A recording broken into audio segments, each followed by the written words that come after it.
Police अधीक्षक सोलापूर ग्रामीण अतुल कुलकर्णी यांच्या मार्गदर्शनाखाली विशेष पथकाने दक्षिण सोलापूर तालुक्यातील कंदलगाव शिवारात असलेल्या पुष्पक ऑर्केस्ट्रा बारवर मोठी कारवाई करत तब्बल 70 जणांविरोधात गुन्हा दाखल केला आहे। पोलीस अधीक्षकांना मिळालेल्या माहितीनुसार सदर ऑर्केस्ट्रा बारमध्ये महिलांकडून तोकडे कपडे परिधान करून डीजेच्या तालावर बीभत्स व अश्लील नृत्य सुरू असल्याची माहिती मिळाली।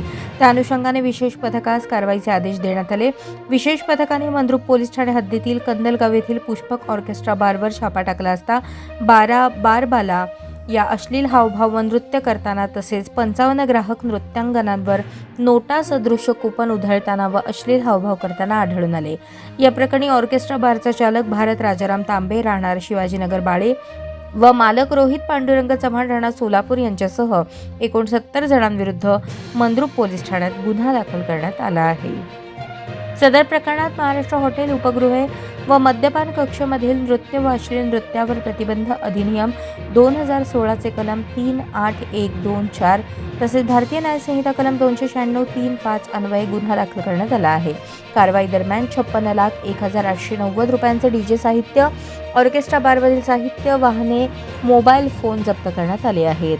ही कामगिरी अतुल कुलकर्णी पोलीस अधीक्षक सोलापूर ग्रामीण यांच्या मार्गदर्शनाखाली सहाय्यक पोलीस अधीक्षक राहुल अत्राम, पोलीस निरीक्षक दशरथ वाघमोडे, सहाय्यक पोलीस निरीक्षक अनिल सनगल्ले, सहाय्यक पोलीस निरीक्षक Pawar, police head constable Virajdar, police head constable Gore, police constable Jadhav, police constable Ganesh Patil, महिला पोलीस कॉन्स्टेबल धनश्री हुळले राऊत तसेच मंद्रुप पोलीस ठाण्याचे अधिकारी व अंमलदार यांच्या सहभागातून यशस्वीरित्या पार पडली।